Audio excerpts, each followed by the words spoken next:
Helo, ffrindiau!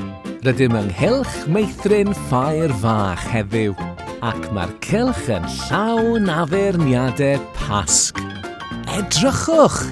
Wyau, lliwgar, blodau prydferth, a chwningod bach. Tybed beth fydd y cylch yn ei wneud gyda'r rhain heddiw? Fi'n beth? Ni'n mynd i wneud crefftau! Wydyn nhw'n crefft yn wneud crefftau? Ie? Ni'n mynd i wneud crefftau Pasg. Ie? Crefftau'r Pasg. Wel am syniad da. Mae un criw wedi penderfynu creu defaid fflwfflyd allan o beli cotwm. Am syniad hyfryd.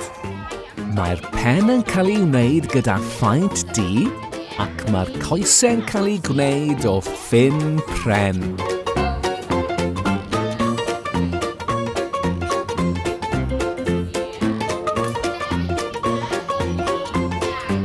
Y cam olaf yw ychwanegu'r llygaid drwy ddefnyddio dau fotwm.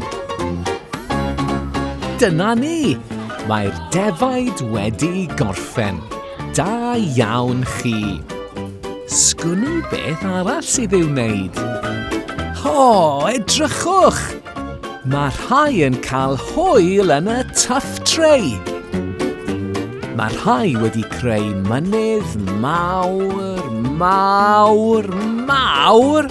ac wedi gosod moron ar dop y mynydd. Ac yn olaf, mae un criw yn creu defaid, ond y tro hwn, defaid allan o glai. Drychwch! Waw! Da iawn bawb! Pasg hapus i chi gyd. Tan y tro nesaf.